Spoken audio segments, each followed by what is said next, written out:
Since 1991, Incubus has been a staple of the alternative rock scene with platinum-selling albums, #1 debuts, massive touring schedules, and a legion of swooning fans. Outside of a small break in the late 2000s, Incubus has consistently been performing and presenting new albums and EPs every several years with mostly positive praise. Now in 2017 comes the band's 8th full album, simply titled 8. While you can expect surprises, including a song featuring Skrillex, who co-produced the album, 8 is planning on being an album about the darker and lonelier side of love.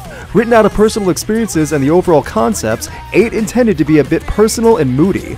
When asked specifically why this is the direction for the 8th full album from Incubus, Brandon Boyd made a great statement saying, "We live in dark times, my friend, so what we're doing as artists is acting as a mirror to culture here and there and hopefully offering little glimmers of hope through the joy in music we all have." While alternative rock albums about love aren't exactly new territory, I have to admit I like the idea of 41-year-old Brandon Boyd writing about his own personal experiences of trying to make things work in a relationship but not being able to. It's not the typical love-hurt story, as it gives a more specific dynamic than the typical fare of teenagers in love and not caring who else knows about it. As new music started filtering out from the new Incubus album, we were given several songs from the upcoming 11-track 8. Nimble Bastard was the first of those release preview tracks and definitely has an energy behind it. Even if not resembling much of the overall theme that was previously mentioned, it works as a single and offers a memorable hook in the chorus with the song title. When you land on your feet, you're a nimble bastard, and you don't skip a beat. Such a nimble bastard, salt of the earth. The first half of this song feels strong and energetic, with the verses offering a good groove along with Boyd's delivery of not getting too loud but just sounding like he's having fun. It's an upbeat feeling. This song, along with No Fun, the opening track, which also feels energetic, begins 8 on a bit of a lighthearted note before the real theme kicks in and deeper lyrics start to take effect. In past albums like Science and Make Yourself, you get a sense of creativity and heard a strong delivery from everyone playing. As time has gone on past A Crow Left to Murder, it has felt more like a safer, predictable style of performing and going through the motions of what people expect. That is how 8 feels after the first 2 tracks. As the album goes on, you feel the steady pulse and rhythm that stays the course. There is meaning here, and you can tell that there is effort in getting these emotions across, but there also is a strong feeling of cruise control being turned on and just steadily going through the motions.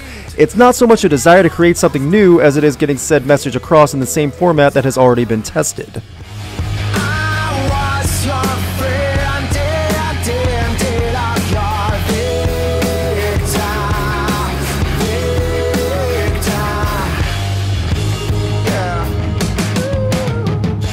The song Glitter Bomb, another song that was released early, is probably the best example of what to expect through much of the album. There are definitely good lines like "I was once your friend and ended up your victim," but the stretched guitar riff and isolated drumming makes it feel longer than the track actually is. It drags, and it's not the only song on 8 that has that feeling. Songs like Familiar Faces, Loneliest, and Love in a Time of Surveillance have a good flow and well-written lyrics, but there is no real appeal to listen again after they are over.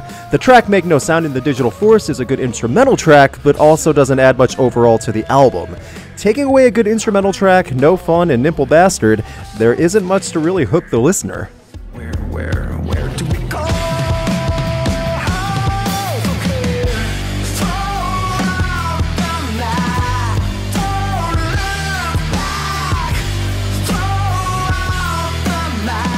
The intention of the album in writing about past experiences in love and friendship is admirable, but this feels like Incubus going through the motions as opposed to really delivering something invigorating.